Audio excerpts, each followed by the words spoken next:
আসর মানে সময়, আর সময়ের সমষ্টি হলো জীবন।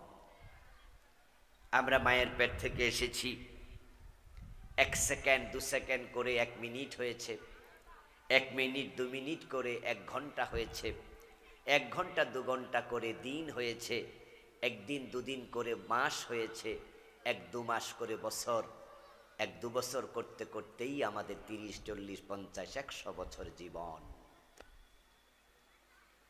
আল্লাহ তাআলা বলছেন ওয়াল আসর, যোগের কসম, সময়ের কসম, তোমাদের জীবনের কসম, সলাতুল আসরের কসম, আসরের নামাজের টাইমের কসম। কসম করে আল্লাহ এবার বলেন ইন্নাল ইনসানা লাফি খসর, নিশ্চয়ই মানুষগুলো ক্ষতির মাঝে নিমজ্জিত আছে। ইনসান মানে মানুষ, আল ইনসান মানে সব মানুষ। ইন্নাল ইনসানা, আল ইনসান আরবি গ্রামারে আলিফ লামের অনেক নাম আছে। আলহামদু, এখানে যে আলিফ লাম আছে, এই আলিফ লামের নাম আছে। আল ইনসান, আলিফ লাম, আলিফ লামের মোট 22টা নাম আছে।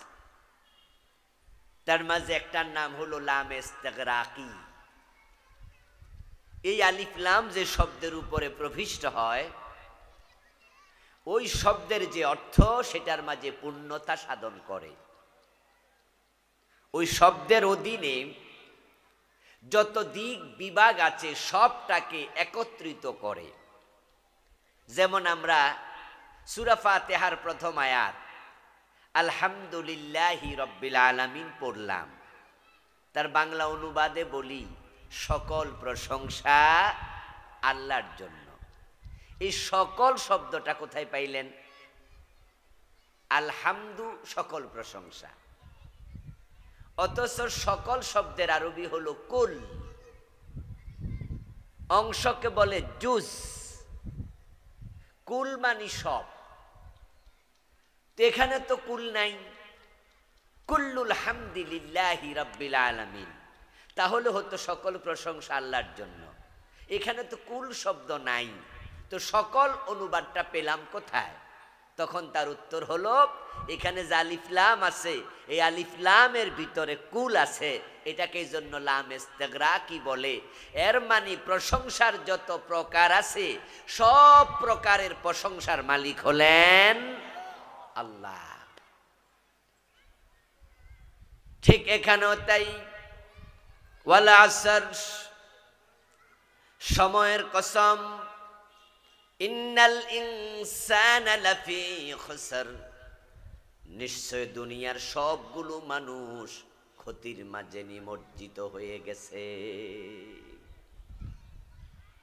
এই যে আজকের মাহফিলে আমরা যারা আছি, যারা আমরা মানুষ, আল্লাহ বলেন সবাই ক্ষতির মাঝে আছে।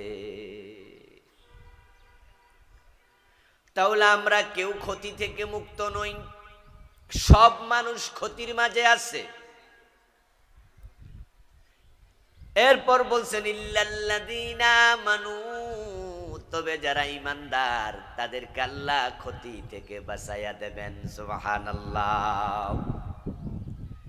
পরে আল্লাহ 4টা গুণ বললেন, যে ব্যক্তি 4টা গুণাবলী অর্জন করবে আল্লাহ তাকে ক্ষতি থেকে মুক্ত করে দেন। 1 নাম্বার ইল্লাল্লাযীনা আমানু, যারা ঈমান আনবে, ওয়া আমিলুস সালিহাত, এবং নেক আমল করবে, ওয়া তাওয়াসাউ বিল হাক্কি, একা একাই দিন মানবে না, নেক আমল করবে না, মানুষকেও নেক আমলের জন্য উপদেশ দেবে, দাওয়াত দেবে, ওয়া তাওয়াসাউ বিস সাবর, এবং নেক আমল করতে গেলে, দিন মানতে গেলে যদি বিপদ আসে, বিপদে তারা ধৈর্য ধারণ করবে, মানুষকেও ধৈর্যের নসিহাত করবে। আল্লাহ তাআলা বলছেন যারা এই 4টা গুণ অর্জন করবে তারা ক্ষতি থেকে মুক্ত। আমরা তাহলে প্রথমে জানবো ক্ষতিটা আসলে কি। এই যে মানুষ ক্ষতির মাঝে আছে, আল্লাহ বলতেছেন আমরা বুঝি আর না বুঝি, আল্লাহর কথার মাঝে কোনো সন্দেহ নাই। আল্লাহ যা বলেন সত্য, তাহলে সব মানুষ ক্ষতির মাঝে আছে, আল্লাহর কথার মাঝে কোনো সন্দেহ নাই। এখন সব মানুষের মাঝে আপনি আর আমিও আছি, তাহলে আয়াতে কারিমা দ্বারা বোঝা যায় যারা ক্ষতির মাঝে আছে তার মাঝে আমিও একজন। এখন ক্ষতিটা কি, প্রবলেমটা কোথায়? এক নাম্বার ক্ষতি হলো আমাদের সময় লস। ও দোস্ত, আয়াতে কারিমার একজন মুফাসসির তাফসীর করার সময় বললেন যে আমি যখন কোরআনের তাফসীর লিখছিলাম তখন সূরা আসরে মানুষ ক্ষতির মাঝে আছে, এই আয়াতের অর্থটা আমার বুঝে আসে নাই। আমি এখানে এসে আমার লেখা বন্ধ করে দিলাম। কি ক্ষতি আল্লাহ বুঝাইলেন বুঝতে পারি নাই। এর মাঝে একদিন আমি বাজারে গেলাম, মাছ বাজারে গিয়ে দেখি মাছের মাঝে বরফ দেওয়ার জন্য অনেক বরফ বিক্রেতা বরফ বিক্রি করছে। ইলিশ মাছে বরফ দেয়া লাগে, ঠিক না? আরো কিছু মাছ আছে, এগুলো বরফ দিয়েই রাখতে হয়। আপনারা জেনে থাকবেন যে ইলিশ মাছ নদী থেকে তোলার পরে বেশিক্ষণ আর বেঁচে থাকে না, উঠে লাফ দিয়ে মরে যায়। এগুলো যে সেই কক্সবাজার থেকে, মেঘনা নদী থেকে, চাঁদপুর থেকে আপনাদের মনোহর দিয়ে আসে। এমন ইলিশ মাছও আছে ধরার 3 মাস পরে, 5 মাস পরে, 6 মাস পরে বাজারজাত হয়, ধরে বরফের ফ্রিজে রেখে দেয়। মাছ বাজারে বরফ বিক্রেতা বরফ বিক্রি করছে, টেবিলের মাঝে তার বরফ রাখা। সে আওয়াজ করে বলতেছে, ও দোকানদারেরা, আমারে ক্ষতি থেকে তোমরা বাঁচাও, আমারে ক্ষতি থেকে তোমরা বাঁচাও। আমিও বাজারে গেলাম, ও বেটার আওয়াজ শুনে আমি আগালাম। কার আওয়াজ শোনা যায়? ক্ষতি থেকে বাঁচাও। যাইয়া দেখি বরফ বিক্রেতা আওয়াজ করছে। আমি তাকে জিজ্ঞাসা করলাম, ও মিয়া দোকানদার, বরফের বিক্রেতা, কি ক্ষতির মাঝে তুমি বললা, চিৎকার দিয়ে বলছো ক্ষতি থেকে বাঁচাও? বরফ বিক্রেতা তখন বলে, ও মিয়া তুমি কি বোঝো না, এই বরফটা যদি মাছ দোকানদারেরা না কিনে তাহলে তো 1 ঘন্টা 2 ঘন্টা পরে বরফটা গলতে গলতে শেষ, আমার তো ফুজিয়ে নাই। আর যদি তারা কিনে কাজে লাগায় তাহলে আমার পুঁজিটা কমপক্ষে ফামু। এজন্য বলছি তোমরা এটা কিনে আমারে বাঁচাও, আমি ক্ষতির মাঝে পড়ে যাচ্ছি। তখন আমার আয়াতের অর্থটা বুঝে আসলো, আমাদের জীবনটা বরফের মতো প্রতিদিন ক্ষয় হয়ে যাচ্ছে। ওই বরফ বিক্রেতার বরফ যেমন প্রতি সেকেন্ডে কমছে, ক্ষয় হচ্ছে, 2-4 ঘন্টা পরে দেখা যাবে বরফটা আর নাই। আমরাও তো ঠিক তাই। মায়ের পেট থেকে আমরা দুনিয়ায় যখন আসি, আমাদের হায়াত ছিল 40, 50, 60, 70, 80 নির্ধারিত হায়াত। কিন্তু যখনই মায়ের পেট থেকে দুনিয়ায় এসে গেলাম তখন আমাদের হায়াত কিন্তু আগেরটার নাই, প্রতিদিন আস্তে আস্তে করে কমতেছে। কমতে কমতে একটা দিন আসবে যখন আমি দুনিয়াতে আর নাই। এখন আল্লাহ যাকে যে কয়দিন হায়াত দিছে ওই হায়াতটা কাজে লাগানো দরকার আছে না নাই? কিন্তু মানুষগুলো ক্ষতির মাঝে আছে। ক্ষতি মানে হলো অনেকে হায়াত কাজে লাগায় না, শুধু ঘুমায়া ঘুমায়া ফজর কাজা, খেলতে খেলতে আসর কাজা, অফিস আদালতে জোহর কাজা, আবার গল্প গুজবে মাগরিব এশা কাজা। এমন লোকও আছে না নাই? ও দোস্ত, যারা 5 ওয়াক্ত নামাজ একদিন পড়ে না, আমি বলবো পুরাটা দিন তার লসে কেটে গেল। যে নামাজ পড়ে নাই সে দিনটাকে কাজে লাগায় নাই, যে রমাদান পেল রোজা রাখে নাই সে রোজার মাসটাকে কোনো কাজে লাগায় নাই। ও প্রিয় ভাইরা, মায়ের পেটে আমরা যখন ছিলাম তখনই আমাদের সবার হায়াত নির্ধারণ করা হয়ে গেছে। আমরা কেউ দুনিয়াতে ওই নির্ধারিত সময়ের বেশি একদিন, এক মিনিট, এক সেকেন্ডও থাকতে পারবো না। সবাইকে চলে যেতে হবে, যেতে যেহেতু হবে তাই হায়াত যতদিন আসে সময়টাকে নাজাতের জন্য কাজে লাগাতেই হবে। এই হলো একটা ক্ষতি। আরেকটা ক্ষতি হলো দুনিয়াদারি। হযরত আবু বকর সিদ্দিক রাদিয়াল্লাহু তাআলা আনহুর একজন কাফের বন্ধু ছিল। ঈমান আনার আগে একসাথে ব্যবসা করতেন। আবু বকর যখন ঈমান আনলেন, রাসূলুল্লাহর পিছনে এখন সময় দিতে হয়, তাই বাজারে তিনি এখন কম যান। তিনি একজন বড় মাপের ব্যবসায়ী ছিলেন মক্কার, এবং পুঁজির যে টাকাগুলো ছিল রাসূলুল্লাহর প্রয়োজনে দিনের জন্য খরচ করছেন। হযরত বেলালের গলায় রশি লাগাইয়া যখন টানে, ঈমান আনার অপরাধে আবু বকর নিজে বেলালকে টাকা খরচ করে কিনে মুক্ত করে দিয়েছেন। ইসলামের জন্য আবু বকর সিদ্দিক রাদিয়াল্লাহু তাআলা আনহু টাকা খরচ করছেন। পুঁজি গেছে কমে, আগের মতো ব্যবসায় সময় দিতে পারেন না। উনার সেই কাফের দোস্ত একদিন আবু বকরের বাড়িতে আসলেন, এসে বলেন, আবু বকর, মুহাম্মদ সাল্লাল্লাহু আলাইহি ওয়াসাল্লামের সময় তুমি তার সাথে সময় দেওয়ার কারণে, তার সঙ্গ নেয়ার কারণে তোমার তো ব্যবসায় ক্ষতি হয়ে গেছে, তোমার পুঁজি কমে গেছে, তুমি এখন দোকানে যাও না, তুমি তো দারুণ ক্ষতিগ্রস্ত দেখতে পাচ্ছি, তুমি মুহাম্মাদের সঙ্গ ত্যাগ করো, না হয় তুমি আরো ক্ষতিতে পড়ে যাবে, তোমার দুনিয়া লস হয়ে যাচ্ছে। হিতাকাঙ্ক্ষী ওই কাফের বন্ধু আবু বকরকে বললেন, তুমি ক্ষতির মাঝে পড়ে যাচ্ছ। আবু বকর সিদ্দিকের কথা বলে বাড়ি চলে গেলেন। আল্লাহ তাআলা সূরাতুল আসর নাজিল করে প্রতিবাদ করলেন, না, আমার আবু বকর ক্ষতির মাঝে পড়ে নাই। ওয়াল আসরি, সময়ের কসম, ইন্নাল ইনসানা লাফি খসর, সব মানুষ ক্ষতিতে আছে, ইল্লাল্লাযীনা আমানু ওয়া আমিলুস সালিহাতি ওয়া তাওয়াসাউ বিল হাক্কি ওয়া তাওয়াসাউ বিস সবর। এই চার গুণ যার আছে তার কোনো ক্ষতি নাই। আমার আবু বকরের ভিতরে চারটা গুণ একসাথে পাওয়া যায়, তাই আবু বকরকে আমি আল্লাহ ক্ষতি থেকে বাঁচাইয়া দিছি। ক্ষতির মাঝে আবু বকর নাই, তাহলে আবু বকরের যে পুঁজি কমে গেল, আবু বকর যে এখন ব্যবসায় সময় দিতে পারে না, আল্লাহ বলে এটা তো ক্ষতি না।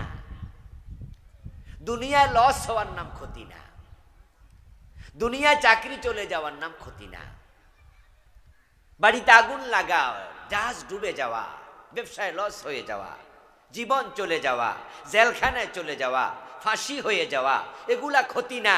এগুলা যদি ইসলামের জন্য হয়, প্রত্যেকটা আখিরাতের জন্য এটা পুঁজি। ক্ষতি কোনটা? ক্ষতি কোনটা? ক্ষতি হলো আখিরাত ভুলে যাওয়া। আবু বকর সিদ্দিক যে হযরত বেলালকে মুক্ত করার জন্য ব্যবসার পুঁজি খরচ করলেন, এটা কি আসলে ক্ষতি নাকি এটা লাভ? এই যে পাশে মসজিদ বানাবে, আপনার বাড়িতে মসজিদ কমিটির লোকেরা গিয়ে ধরলো যে আমরা মসজিদ বানাবো, আপনি 100 বস্তা সিমেন্ট দেন। আপনি জিজ্ঞাসা করলেন 100 বস্তা সিমেন্টের দাম কত? মসজিদ কমিটি বললেন যে 50,000 টাকা। এখন 500 টাকার নিচে এক বস্তা সিমেন্ট কেনা যায় না, আপনি 50,000 টাকা দেন। এখন আপনি সাথে সাথে 50,000 টাকার চেক লিখে দিলেন। যাওয়ার পরে আপনার বউ আপনারে জিগাইল, এলাকার লোকেরা এসেছিল কেন? আপনি জবাব দিলেন যে তারা মসজিদের টাকার জন্য আসছে। তুমি টাকা দিছো নাকি? আপনি জবাব দিলেন যে 50,000 দিছি। আপনার বউ বলল এটা কেমন কথা হইল? এই যে আমাদের একটা লস লাগাই দিল লোকগুলো দুপুর বেলা হিসাব। এই যে 50,000 দিলেন মসজিদের জন্য, এটা কি লস না লাভ? কিন্তু ওই কাফের বোঝে না, আবু বকর লসে নাই। বেলালের জন্য আবু বকর যেটা দিছে এটা লস হতে পারে। ও প্রিয় ভাইয়েরা, আমার দোকান চলছে, আপনার পাশের দোকানদারও দোকানদারি করছে, এর মাঝে আসরের আজান হলো। আজানের পর আপনি দোকান বন্ধ করে দিলেন। দোকান বন্ধ করে মসজিদে চলে গেলেন, ওযু করলেন, প্রস্রাব পায়খানা করে আস্তে ধীরে নামাজ পড়তে পড়তে 20 মিনিট লেগে গেল। এই 20 মিনিটে আপনার পাশের দোকানদার 1000 টাকা বিক্রি করছে। 1000 টাকা বেচা কেনা করলে কমপক্ষে 100 টাকা লাভ হয়। আর এই 20 মিনিটে নামাজের জন্য সময় দিলেন, এই 20 মিনিটে আপনার 1 টাকাও বেচা কেনা হলো না, 100 টাকা লাভও হলো না। এই যে 20 মিনিট গেল দুনিয়ার মানুষের সামনে, এটা লস। আসলে কি এটা লস না এটাই লাভ? ইন্নাল ইনসানা লাফি খুসর, মানুষ ক্ষতির মাঝে আছে আমার আল্লাহ বলে। 1000 কোটি টাকা আছে, বিঘা বিঘা জমিন আছে, রাষ্ট্রের বড় চেয়ারটা দখলে আছে, ইউনিভার্সিটির ভিসি আপনি পোস্ট পেয়েছেন, বড় ঢাকা বিশ্ববিদ্যালয়ের ভিসি। বাবারে বাবা, কত বড় অফিসার! রাষ্ট্রের মন্ত্রণালয়ের সচিব কত বড় অফিসার, এলাকার এমপি কত বড় নেতা। দুনিয়ার সব আছে, কিন্তু জান্নাতীর তালিকায় নাম ঢোকে নাই। আপনি লসের মাঝেই আছেন। লস মানে হচ্ছে জাহান্নাম, আর লাভ মানে হলো জান্নাত। আবু বকর কি জাহান্নামী না জান্নাতি? উম্মতের মাঝে আবু বকরের রোল নাম্বার কত? আল্লাহ বলে ইল্লাল্লাযীনা আমানু। দুনিয়ার সব মানুষ ক্ষতিতে আছে, তবে ঈমানদার ক্ষতিতে নাই, কারণ ঈমানদার হলে সে জান্নাত পাবে। সুবহানাল্লাহ। ক্ষতি থেকে বাঁচতে হলে 4টি গুণ অর্জন করতে আল্লাহ বলেছেন সূরা আসরে। প্রিয় ভাইরা, কোরআন মাজিদ আল্লাহ তাআলা অসংখ্য জায়গায় কসম করেছেন। ওয়াশ শামসি ওয়া দুহাহা ওয়াল কামারি ইযা তালাহা ওয়ান নাহারি ইযা জাল্লাহা ওয়াল লাইলি ইযা ইয়াগশাহা ওয়াস সামাই ওয়া মা বানাহা ওয়াল আরদি ওয়া মা তাহাহা ওয়া নাফসিন ওয়া মা সাওয়াহা। এভাবে আসেন ওয়াদ দুহা ওয়াল লাইলি ইযা সাজা। আরো কত কোরআনে কত কসম করেছেন। সূরা আসরের পরে আর কোনো কসম নাই। কোরআন মাজিদের সর্বশেষ কসম হলো আসর। ও দোস্ত, আসরের কসমটা বড় ইম্পর্টেন্ট কসম, কারণ আমরা আমাদের পুরা জীবন নিয়ে ব্যস্ত আছি। আল্লাহ আমাদের জীবনের কসম করে বলেন, শোন, যে জীবন পাইয়া তুই আখিরাত ভুলে গেছিস, ওই যদি 4টা গুণ অর্জন না করতে পারিস, তোর জীবনটাই তোর ক্ষতির কারণ হবে। রাদিয়াল্লাহু তাআলা আনহু কোন এক জায়গায় বসে কান্না করছিলেন। বসে আছেন তো, এর মাঝে চোখের পানি পড়ছে আর কি। তো ওনার পাশ দিয়ে হেঁটে যাওয়া কোনো একজন অথবা পাশে বসে থাকা কোনো ব্যক্তি জিজ্ঞাসা করলো, আপনার কি মন খারাপ? আবু বকর বললেন, না তো। কোনো কারণে কি আপনি খুব বিষণ্ণ? বলে, না তো। তো চোখের পানি কেন? কাঁদছেন মনে হয়। আবু বকর সিদ্দিক জবাব দেন, আমি দেখতে পাচ্ছি ওই গাছের মাঝে কয়টা পাখি বসে আছে। ওই পাখিগুলোর জীবনটা কত নিশ্চিন্ত। এই পাখিগুলো খায় দায়, আনন্দ করে, ফুর্তি করে। একবারে ডিম থেকে ফুটেছে, তারপরে আস্তে আস্তে বড় হয়েছে। কয়েকদিন পরে পাখিগুলো সব মরে যাবে। মরে গেলে সব শেষ, কোনো টেনশন নাই। কিন্তু আমি আবু বকরের টেনশন হয়, মরে গেলে তো আমার শেষ না, আমার তো শুরু। যদি জান্নাত পাওয়া না যায়, তাহলে মানুষ হয়ে জন্ম নেয় কোনো কল্যাণ নাই। আমি যদি মানুষ হয়ে জন্ম না নিয়া ওই পাখি হতাম, তাহলে পরবর্তী জীবন নিয়ে আমার কোনো টেনশন করা লাগতো না। আবু বকর দুনিয়া থাকতে বুঝেছেন ক্ষতি থেকে বাঁচতে হলে পরবর্তী জীবন নিয়ে ভাবতে হবে। আমরা পরবর্তী জীবন নিয়ে কতজন ভাবি? যদি পরবর্তী জীবন নিয়ে আমরা ভাবতাম, তাহলে কি ওজনে কম দিতে পারতাম? মালে ভেজাল দিতে পারতাম? বাপ মরেছে 10 বছর, মা মরছে 7 বছর। পরবর্তী জীবন নিয়ে যদি আমরা ভাবতাম, তাহলে কি বইনের হকটা আটকায়া রাখতে পারতাম? পরবর্তী জীবন নিয়ে যদি ভাবতাম, সুদে টাকা লাগাতে পারতাম? পরবর্তী জীবন নিয়ে ভাবলি অফিসে ফাইল আটকায়া ঘোষ খায়া সিগনেচার করতে পারতাম? পরবর্তী জীবন নিয়ে ভাবলি কি আমার মেয়েটাকে বোরকা ছাড়া স্কুলে পাঠাতে পারতাম? পরবর্তী জীবন নিয়ে ভাবলে আমি কি নামাজ কাজা করতে পারতাম? পরবর্তী জীবন নিয়ে আমরা কতজন ভাবছি? যদি পরবর্তী জীবনটা কল্যাণকর না হয়, উত্তম না হয়, তাহলে দুনিয়াতে মানুষ হিসেবে জন্ম নেওয়ার কোনো প্রয়োজন ছিল না। এর চেয়ে পশু হলে ভালো ছিল। সূরা নাবার শেষ আয়াত, ওয়ায়াকুলুল কাফিরু ইয়া লাইতানি কুনতু তুরাবা। হাশরের ময়দানে কাফেররা আফসোস করে বলবে, হায় যদি আমরা মাটি হয়ে যেতাম, মাটি হয়ে যেতাম, হায় যদি আমরা মাটি হতাম। এই কথাটা বলবে, আমরা যদি মাটি হতাম। তাহলে মানুষ না হইয়া মাটি হওয়া ভালো। এর মানে কি? এই কথা কাফেররা কেন বলবে? কোরআনে আল্লাহ বলছে, সূরা নাবার শেষ আয়াত, ওয়ায়াকুলুল কাফিরু ইয়া লাইতানি কুনতু তুরাবা। তুরাব মানে মাটি, আহা যদি মাটি হয়ে যেতাম। এই কথাটা এই জন্যই বলবে, হাশরের ময়দানে দুনিয়ার জালেম এবং মাজলুম কিছু প্রাণীকে আল্লাহ জীবিত করবেন। জালেম মানি অন্যায়কারী, মাজলুম মানি যাকে অন্যায় করা হয়েছে। এমন কিছু প্রাণী আল্লাহ জীবিত করবেন, যে গরুর শিং ছিল আর যে গরুর শিং ছিল না। কিছু গরু দেখবেন যে শিং একটুকু একটুকু ছোট ছোট, শিং ওঠেই না। আবার কিছু কিছু শিং ওঠে কিন্তু এমনি বাঁকা, আবার কিছু কিছু আছে এমনে থাকে। তো যেগুলো এরকম শিংওয়ালা, শরীরে বলটল আছে, দেখবেন যে একই পাতিলে খাওয়ার সময় পাশেরটার গুতা মারতাছে।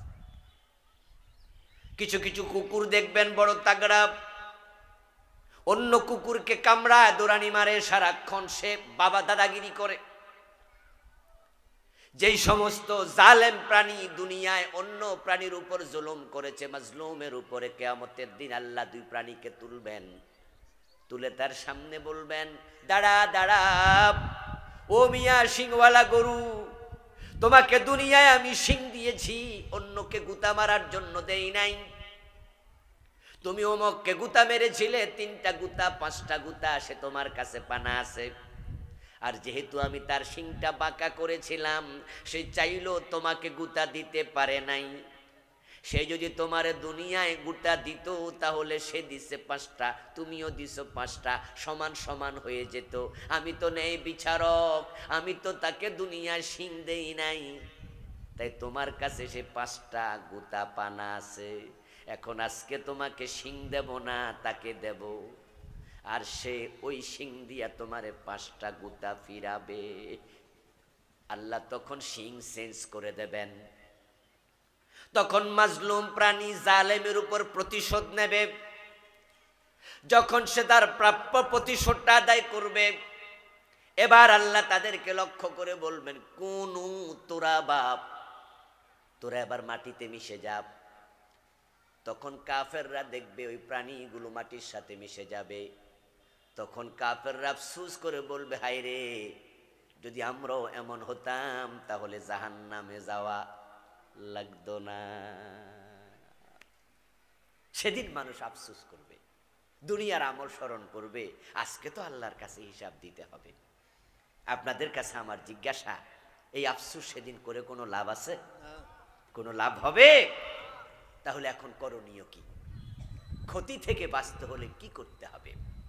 আল্লাহ তাআলা সূরা আসরে 4টা গুণাবলী বলেছেন, এগুলো যারা অর্জন করবে, আল্লাহ বলেন আমি আল্লাহ তাদেরকে ক্ষতি থেকে বাঁচিয়ে জান্নাত দিয়ে দেব। জান্নাত হলো কল্যাণ, জান্নাত হলো সফলতা, জাহান্নাম হলো ক্ষতি, জাহান্নাম লস।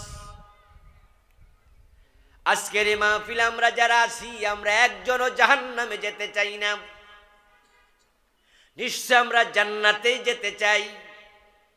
কিন্তু জান্নাত কি চাইলে পাওয়া যায়? কে না চায় তার একটু বাড়ি হোক, গাড়ি থাকুক, সুন্দরী বউ থাকুক, সন্তানরা ভালো চাকরি পাক? কে না চায়? কিন্তু সবার কি বাড়ি গাড়ি হয় নাকি? চাইলে কি পাওয়া যায়? জান্নাত চাইবেন, কিন্তু জান্নাত তো চাইলে পাওয়া যায় না। জান্নাতে যেতে হলে আল্লাহ বলে সূরা আসরের মাঝে 4টা গুণাবলী অর্জন করতে হবে।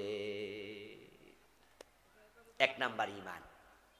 আলহামদুলিল্লাহ, এটা আমাদের সৌভাগ্য যে আজকে আমরা এখানে যারা আছি আমরা সবাই কালেমাওয়ালা, আমরা ঈমানদার। তো ঈমান তো আপনার আছে, কিন্তু ঈমানটা থাকা অবস্থায় মরা লাগবে না। এমন যদি হয় যে আপনার কৃতকর্মের কারণে ঈমানটা বাদ হয়ে যায়, তাহলে জান্নাত মিস। যার ঈমান নাই তার কপালে জান্নাত নাই। জান্নাতে যাওয়ার জন্য 1 নাম্বার শর্ত ঈমান। ইব্রাহিম আলাইহিস সালামের বাবা আজর নবীর বাপ, কিন্তু ঈমান নাই, তাই আজর জান্নাত পাবেন না। নূহ আলাইহিস সালামের ছেলে কেনান নবীর পুত্র, কিন্তু ঈমান নাই, কেনানের কপালে জান্নাত নাই। রাসূলুল্লাহ সাল্লাল্লাহু আলাইহি সাল্লামের আপন চাচা আবু তালেব, যিনি নবীজিকে 42 বছর সঙ্গ দিছে, একসাথে কোলে পিঠে করে মানুষ করছে, কিন্তু আবু তালেব জাহান্নামী, সহিহ বুখারীর riwayat। কারণ আবু তালেব ঈমান গ্রহণ করেন নাই। ঈমান না থাকলে ইব্রাহিমের বাপের জান্নাত নাই, নূহ নবীর ছেলের জান্নাত নাই, বিশ্ব নবীর সাসার জান্নাত নাই, লূত নবীর বউয়ের কপালে জান্নাত নাই। আর আপনি আর আমি কেডা? তাই জান্নাতে যেতে হলে ঈমান প্রয়োজন আছে না নাই? ঈমানটা যেন ছুটে না যায়, সাবধান থাকবেন। ঈমান কিভাবে ছুটে যায়? ঈমান ছুটে যাবে কুফর করলে, ঈমান ছুটে যাবে শিরিক করলে, ঈমান ছুটে যাবে কলবে যদি মুনাফিকি ঢোকে, নিফাক ইতিকাদি হলে।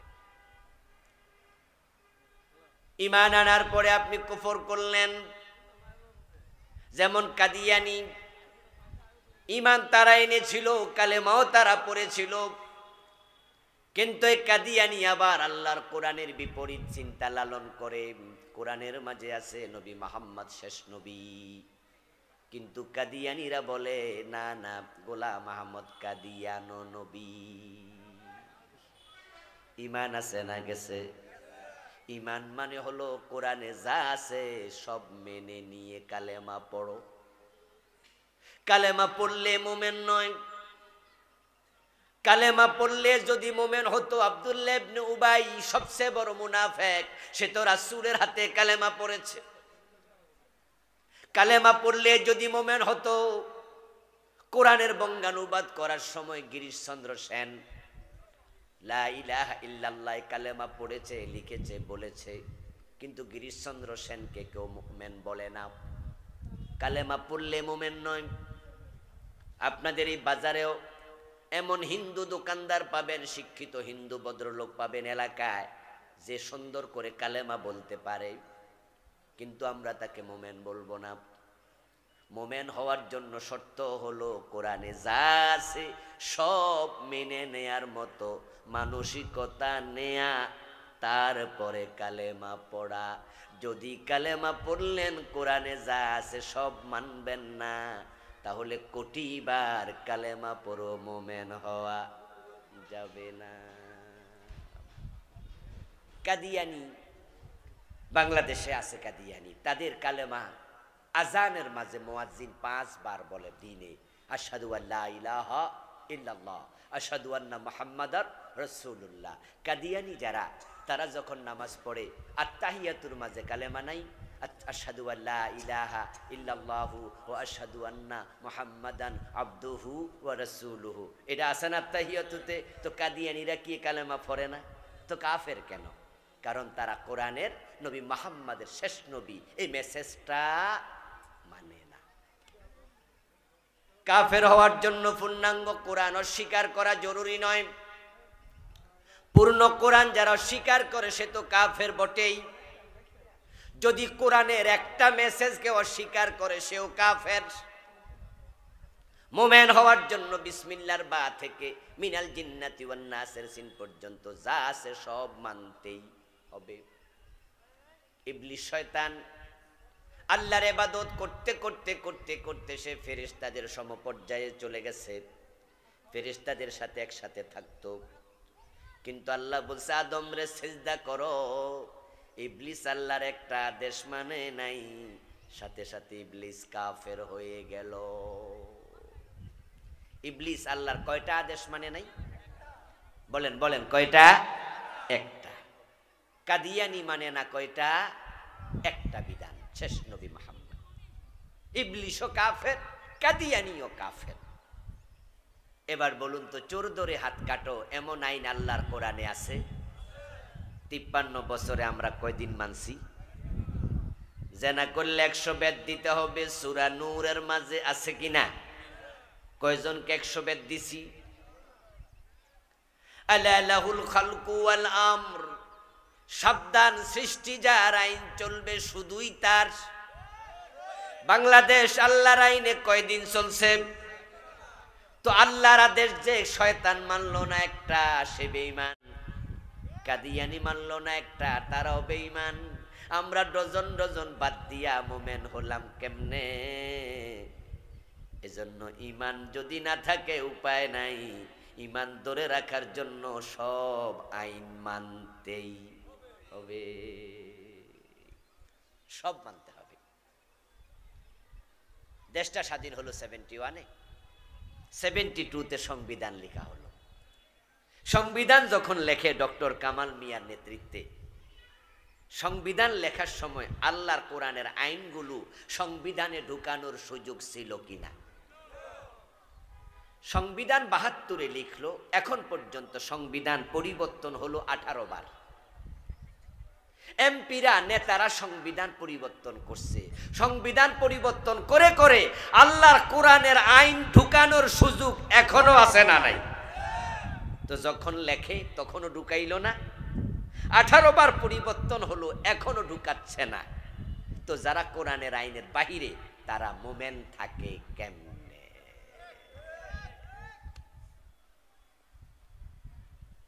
কালেমাওয়ালা অনেক, ঈমানওয়ালা নাই, ঈমানওয়ালা কম। এই জন্য নবীজি মুহাম্মদ সাল্লাল্লাহু আলাইহি সাল্লাম বলছে, ইয়াতি আলান নাসি জামানুন ইয়াজতামিউনা ফিল মাসাজিদি লাইসা ফীহিম মুমিনুন। এই ভাই টান দেন তো একটু, সামনে যান তো একটু, আগে এটা কষ্ট করে টান দেন, দেন দেন দেন দেন, তাড়াতাড়ি দেন। বেটা শুনলে তুই দৌড় মারতে পারস না, আরেক বেটা কাম করতে যাবে, হিয়ান বই বই অর্ডার কর। একবারে কোফালে লাগতেছে তো, যে হয়েছে হয়েছে, এবারে হয়েছে। সামনে তো, এদিকে তো, আমার দিকে।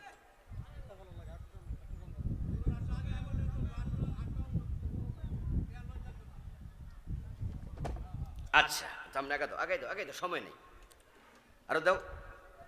আমার প্রিয় ভাইরা, বলতেছিলাম নবীজি বলছেন ইয়াতি আলান নাসি জামান, মানুষের কাছে একটা জামানা আসবে, ইয়াজতামিউনা ফিল মাসাজিদ লাইসা ফীহিম মুমিন, যে জামানার মানুষগুলো মসজিদে জামাতের সাথে নামাজ পড়বে কিন্তু তাদের মাঝে ঈমানওয়ালা একজনও থাকবে না।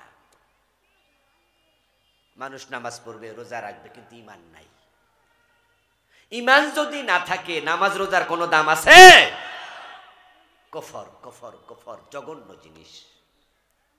কুফর থাকলে সব শেষ। কুফর নিয়ে আমি বই লিখছি, এই বইতে বাংলাদেশে চলমান 56টা কুফর লিখছি আমি। কি কি কুফর, যেগুলো ঈমান বিধ্বংসী, আপনাকে এগুলো শিখতে হবে। এলেম অর্জন করা নফল না ফরজ? পড়তে হবে আপনাকে। আমার বন্ধু, শিরিক করলে ঈমান চলে যায়। এখন বাংলাদেশে তো শিরিক বন্যার পানির মতো ঢুকেছে। যে এলাকায় ভণ্ড পীরের মাজার আছে ওই এলাকা শিরকের বাজার মিলে গেছে। মাজারে মানত করা শিরক, মাজারের কাছে গিয়ে হাত পেতে চাওয়া, হুজুর আমার ছেলে দেন, আমার মেয়ে দেন। মরা পীরের কাছে ছেলে মেয়ে চায় এমন জালেমও আছে না নাই? চাকরি বাকরিও চায়। কেউ ফিরে না খালি হাতে খাজা বাবার দরবারে।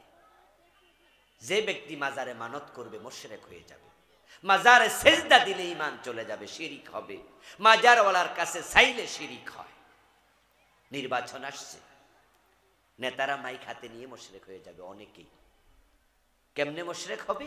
একটা স্লোগান মুশরিক বানাবে। সে স্লোগানটা হলো জনগণ সকল ক্ষমতার উৎস। এই নিকৃষ্ট স্লোগানটা বাংলাদেশে আছে কিনা? জনগণ ক্ষমতার উৎস। ক্ষমতার মালিক কি জনগণ না আল্লাহ? ক্ষমতা কে দেয়? আর আমাদের নেতারা বলবে জনগণ ক্ষমতার মালিক। সভরেন্টির মালিক নাকি জনগণ, সার্বভৌমত্ব নাকি জনগণের। অথচ আল্লাহর বক্তব্য কুলিল্লাহুম্মা মালিকাল মুলকি তুতিল মুলকা মান তাশা। ও রব, তুমি হচ্ছ ক্ষমতার মালিক। কোরআনে সূরা মুলক নামে একটা সূরা আছে, সেখানে আল্লাহ বলছে তাবারাকাল্লাযী বিয়াদিহিল মুলক, বরকতময় সে আল্লাহ যার হাতে রাজত্ব। রাজত্ব পাবলিকের হাতে নাই, মানুষের হাতে নাই। তুতিল মুলকা মান তাশা, তুমি যাকে চাও ক্ষমতা দাও। ওয়া তানজিউল মুলকা মিম্মান তাশা, আবার যখন চাও এক ধাক্কা মেরে ক্ষমতা থেকে সরায়া দিল্লিতে পাঠায়া দাও। ক্ষমতা ছিনায় নিতে তোমার একদিনও লাগে না, সামান্য সময় লাগে, তছনছ করে ফেলো। ফেরাউন যখন পানিতে ডুবে মরেছে পানিতে ডুবে, তখন ফেরাউন কি পদত্যাগ করছিল? ক্ষমতায় ছিল না? ডুবাইতে আল্লাহর কতক্ষণ লাগছে? সামান্য। পাবলিকের হাতে ক্ষমতা নাই। উনারা তো বলেছিলেন ভিশন 2041, বলছিলেন তো 2041, ভিশন ঘোষণা করছে 2041। 15 বছর গেছে, 2025 চলে, 2041 মানে আরো 15 বছর থাকবে। প্ল্যান ছিল অনেক দিনের, সাজাইছে সেভাবে। একটা কনস্টেবল নিয়োগ দেওয়ার সময় দল যাচাই করেছে, একটা চৌকিদার বানানোর সময় দল যাচাই করেছে, সেনাবাহিনীর অফিসার দল যাচাই করেছে। সব জায়গায় দলীয় নেতা, দলীয় কর্মী, দলীয় লোকদেরকে এমপি, মন্ত্রী, ডিসি, পিওনো সব জায়গায় বসাইছে, ক্ষমতা যেন থাকতে পারে। থাকতে পারছে? এমন ভাবে ক্ষমতা থেকে সরছে আন্ডা বাচ্চা সহ। ঠিক কিনা? ঠিক কিনা? যে ডিম শুদ্ধা শেষ। আসলে ক্ষমতার মালিক কে? হ্যাঁ, এটাই নিয়ম, এটাই বাস্তব। আর আপনি বলছেন জনগণ ক্ষমতার উৎস। আমার বন্ধুরা, ক্ষমতার মালিক আল্লাহ। তিনি যখন চান তখন তিনি ক্ষমতা কেড়ে নিয়ে যান। এমন ভাবে কেড়ে নিল, তাদের নিয়োগ করা সেনাপ্রধান গিয়ে বলল, ম্যাডাম 2041 দূরের কথা, 45 মিনিটের বেশি টাইম নাই। এমন ভাবে পালিয়ে গেল, রান্না করা খাবার খাইয়া পালানোর টাইম পায় নাই। আছি এক কাপড়ে পালিয়ে গেছে, কাপড়টা চেঞ্জ করে আর একটা পরবে, সে সময়ও নাই। আর ডক্টর ইউনুস মিয়া যে আজকে বড় চেয়ারে বসে আছে, সে কি 5 তারিখের আগে ভাবছিল চেয়ারে বইব? স্বপ্নেও তো কল্পনা করে না, ভাবেও না। আল্লাহ তাআলা এগুলো দেখাইয়া বুঝা, তোরা শিরিক করিস না। ক্ষমতা কার হাতে? আমার বন্ধু, যখন হিন্দুদের দুর্গা পূজা আসবে, আবার কিছু মুসলমানের সন্তান শিরিক করা শুরু করবে। ছাগলের 3 নাম্বার বাচ্চার মতো উলালে লাফাইয়া মুশরিক হয়। কোন মুসলমানের সন্তান দুর্গা দেবীরে মা ডাকে না, কোন মুসলমানের সন্তান সরস্বতী দেবীর কাছে গিয়া মাথা নত করে না, কোন মুসলমানের সন্তান লক্ষ্মী দেবীর কাছে হাত পাতে না। কিন্তু তারা মুশরিক একটা স্লোগান দিয়া, অপ্রয়োজনীয় স্লোগান দিয়েছে। এটা আমাদের বইয়ে সিলেবাসে পর্যন্ত প্রাইমারিতে ঢুকাইয়া দিছে। ওই স্লোগানটা বিশ্বাস করলে ঈমান চলে যাবে। জঘন্য স্লোগান, সেটা হলো ধর্ম যার যার, উৎসব সবার। আল্লাহর কোরআনের 180 ডিগ্রি উল্টা স্লোগান। কোরআনে আল্লাহ স্লোগান শিখিয়েছে লাকুম দীনুকুম ওয়ালিয়া দীন। স্লোগান কাকে বলে? যেটা জোরে বলে। আল্লাহর কালেমা কালিমাতুল্লাহিয়াল উলিয়া, আল্লাহর কালামের সে শক্তিশালী কোনো কালাম নাই। আল্লাহ শিখাচ্ছে স্লোগান লাকুম দীনুকুম, তোমাদের ধর্ম তোমাদের, ওয়ালিয়া দীন, আমার ধর্ম আমার। বলুন তো তাদের ধর্ম আমাদের ধর্ম এক না আলাদা? তাহলে স্লোগান হবে ধর্ম যার, উৎসব তার। ওদের ধর্ম ওরা মানুক, আমাদেরটা আমরা মানব। কিন্তু না, খেসুরি পাকাই দিছে, ধর্ম যার যার, উৎসব। আস্তাগফিরুল্লাহ। আমার প্রিয় ভাইয়েরা, শিরক নিয়ে আমি আলাদা বই লিখেছি, এ ছোট্ট বই। এ বইতে বাংলাদেশে চলমান 29টা লিখছি। আমার ড্রাইভারের কাছে বই আছে, নেবেন যাওয়ার সময়। ছোট ছোট বই, খুব প্রয়োজনীয়। ঈমান যদি বাঁচাতে চান, শিরিক করা যাবে না। কত রকমের শিরিক ঢুকেছে। ইল্লাল্লাযীনা আমানু, ঈমান রাখো, ঈমান ও আমিলুস সালিহাত। এরপর হলো ঈমান হলে চলবে না, নেক আমল করতে হবে। নেক আমল মানে কি? শুধু নামাজ রোজা? ভুল বুঝেছেন। নেক আমল মানে হচ্ছে মা আতাকুমুর রাসূলু ফাখুযুহু ওয়া মা নাহাকুম আনহু ফান্তাহু। রাসূল যা করতে বলেছেন করো, যা ছাড়তে বলেছেন ছাড়ো। এই দুইটার সমন্বয় হলে তার নাম হলো নেক আমল। নামাজও পড়বেন, সুদেও টাকা লাগাবেন, এটা নেক আমল হতে পারে না। এই যে আমার সামনে মাইকের মাউথ স্পিচ আছে, এখান দিয়ে তার বের হয়েছে, তারপরে মেশিন হয়ে এটা ব্যাটারিতে চলে গেছে। ব্যাটারির দিকে তাকায়া দেখবেন যে সেখানে সংযোগ আছে দুটা, একটা পজিটিভ আর একটা নেগেটিভ। যখন লাইট জ্বলে ঘরের মাঝে, দেখবেন লাইটের ভিতরও সংযোগ আছে দুটা, একটা লাল তার আর একটা ভিন্ন কালার, নেগেটিভ পজিটিভ। যদি আপনি একটা তার খুলে দেন, তাহলে কি মাইকের আওয়াজ হবে? লাইট কি আলো দেবে? আপনি নামাজও পড়বেন, সুদও খাবেন, আপনি জান্নাত পাবেন না। নেক আমল মানে হচ্ছে যা করণীয় করো, যা বর্জনীয় ছাড়ো। ফরজ তরক করো না, হারামের কাছে যেও না। হাদিসে আসছে সুদ খেলে 73টা গুনাহ, সবচেয়ে ছোটটা হলো নিজের মায়ের সাথে জেনা।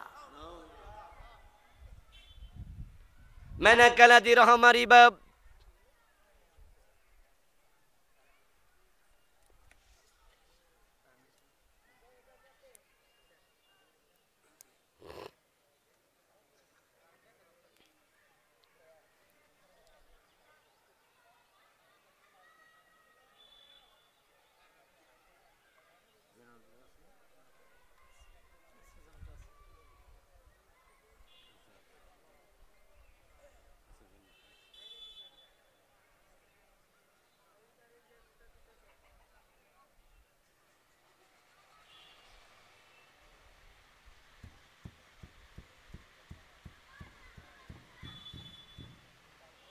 জিকির করুন লা ইলাহা ইল্লাল্লাহ, লা ইলাহা ইল্লাল্লাহ।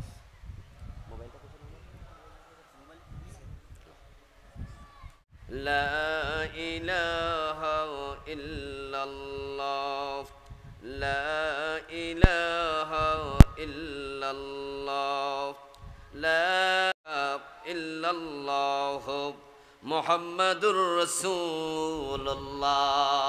হাদিস হচ্ছে মান আকালা দিরহাম রিবা ওয়া হুয়া ইয়ালাম আন্নাহু ওয়াশাদ্দু মিন সিত্তাতিন ওয়া সালাসিনা জিনা। নবীজি বলছেন, যে ব্যক্তি জেনে শুনে 1 টাকা সুদ খায়, তার আমল নামায় 36 বার জেনার গুনাহ লেখা হয়। যারা সুদ খাচ্ছেন আপনি জেনাকারী, সাধারণ জেনাকারী নয়, মায়ের সাথে জেনাকারী। ঘুষ খাচ্ছেন, মানুষের হক নষ্ট করছেন, ক্ষতি থেকে বাঁচতে চান, ক্ষতি মানি জাহান্নাম। ক্ষতি থেকে বেঁচে লাভে উঠতে চান, লাভ মানি জান্নাত। রাসূল বলছে মান কাতা মিরাসা ওয়ারিসিহি কাতা আল্লাহু মিরাসাহু মিনাল জান্নাহ। যে ব্যক্তি ওয়ারিসের হক কেটে নেয়, বোনের হক দেয় না, ভাইয়ের হক দেয় না, রাসূল বলেন আল্লাহ তার জান্নাতের হক কেটে নেবে। কিসের জান্নাত? মান আখাযা শিবরাম মিনাল আরদি যুলমা ফাইন্নাহু ইয়াতাওয়াক্কুহু ইয়াওমাল কিয়ামাতি মিন সাবঈ আরদিন। জোর করে অন্যের জমি দখল করছেন, জাল দলিল করছেন, ক্ষমতার প্রভাব খাটিয়ে বাজারে তার জমিতে 3 হাত ঠেল্লা ওয়াল তুলে ফেলেছেন, পারলে ঠেকাও, ক্ষমতা আমার। রাসূল বলে জমিনটাকে 7 গুণ বড় করে কিয়ামতের দিন তোমার গলার মাঝে আল্লাহ ঝুলাইয়া দেবে, সেদিন ঠেকাবে কে? আখিরাতে বিশ্বাসী মুসলমান সীমা লঙ্ঘনকারী হয় না। মসজিদে গিয়ে আল্লাহর আইন মানবেন, সংসদে আর মানবেন না। নামাজে আল্লাহকে মানবেন, রোজায় মানবেন না। রোজায় মানবেন আবার ব্যবসায় মানবেন না। ব্যবসায় মানবেন, বিয়ে করার সময় আল্লাহর রাসূলের বিধান মানবেন না। সুবিধাবাদ জিন্দাবাদে মুমিন হওয়া যায় না। আসলিম তাসলাম, আত্মসমর্পণ করুন, তারপরে শান্তি মিলবে। আল্লাহর বিধান সব জায়গায় মানুন। মসজিদে আল্লাহর বিধান মানতে হবে। এই কথা বললে কাউকে চেহারা কালো করতে জীবনে কোনোদিন দেখিনি। নামাজ রোজার কথা বললে কেউ মন্তব্য করতে শুনিনি। কিন্তু রাসূলুল্লাহ মসজিদ ও ইমাম ছিলেন, রাষ্ট্রীয় নেতা ছিলেন। মসজিদ চালাইছে আল্লাহর আইনে, মদিনা 10 বছর চালাইছে আল্লাহর আইনে।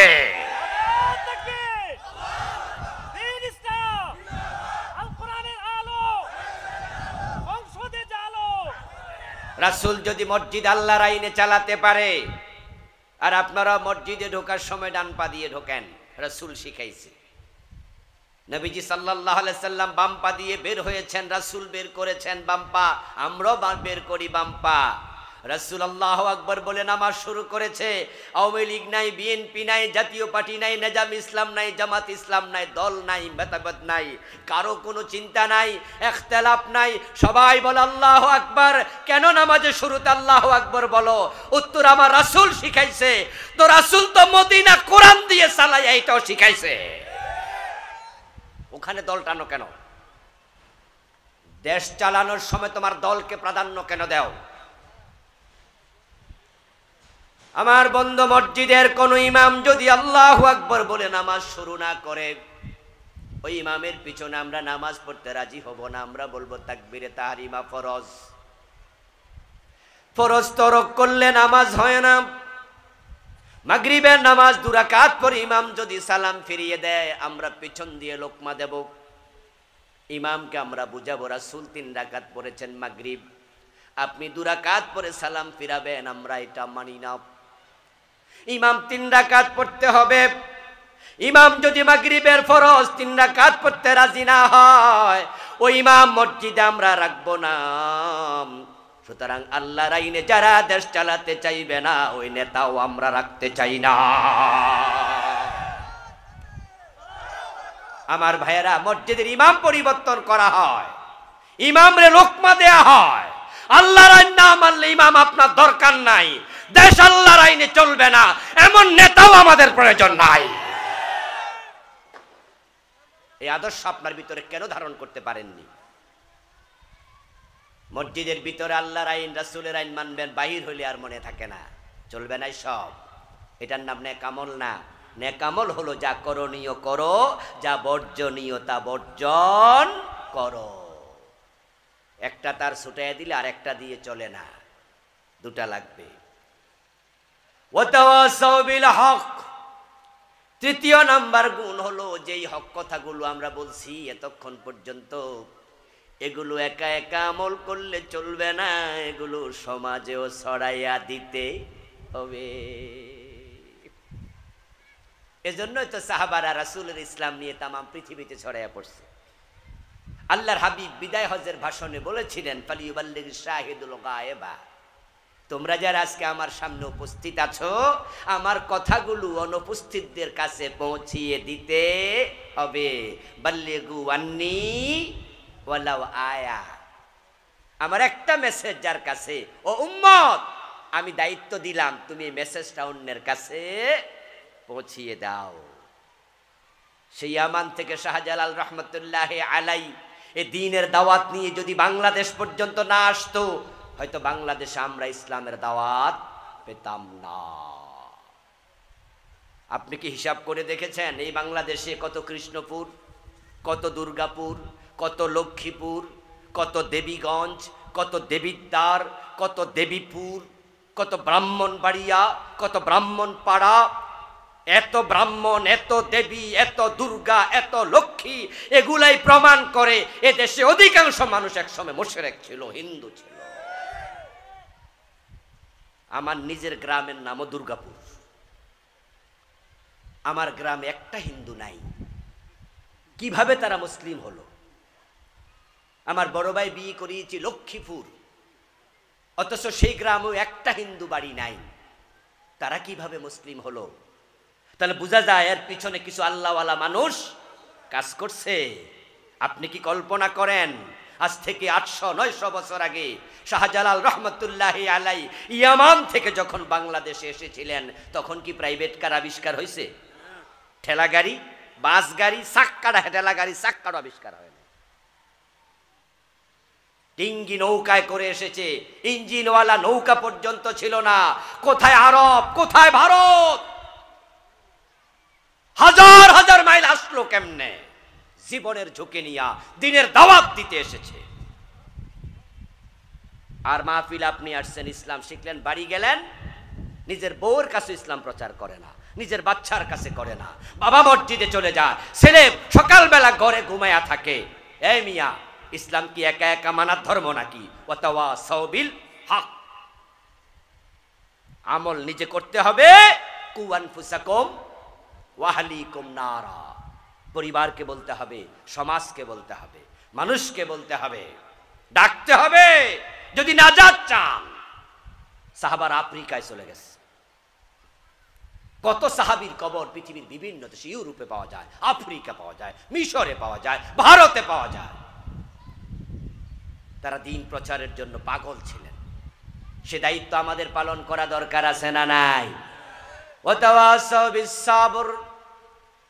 এরপরে এবার আল্লাহ বলে, শোনো, যখনই তুমি দ্বীনের কাজ করবে, তখনই তোমার বিরুদ্ধে কতজন মাথা তুলে দাঁড়াবে। যারা কোরআনের কর্মী তাদেরকে জেলে দেয়া হয়। আল্লামা সাইদির মতো লোকটাকে 13 বছর শুধু আল্লাহর কোরআনের কারণে জেলে রাখছে। কোরআনের কথা বলতে গেলে ধৈর্য লাগে, বিপদ মুসিবতের মুখোমুখি হওয়া লাগবে, তখন ধৈর্যের প্রয়োজন হবে। এই জন্য 4 নাম্বার গুণ হলো ধৈর্যের উপদেশ দাও। প্রিয় ভাইয়েরা আমার, আসুন না আমরা এই 4টা গুণাবলীকে সঙ্গী বানাই। আমরা ইমানটাকে যত্ন নেই, নেক আমল করতে থাকি, মানুষের কাছে ইসলামের প্রচারণা করি, হকের প্রচার করি এবং বিপদ মুসিবতে ধৈর্য ধরি। আল্লাহ তাআলা আমাদের সকলকে উল্লিখিত গুণাবলী অর্জন করে আখিরাতে সফল মানুষের অন্তর্ভুক্ত করুন। সবাই বলি আমিন। হাযা মা ইনদি ওয়াল ইলমু ইনদাল্লাহ।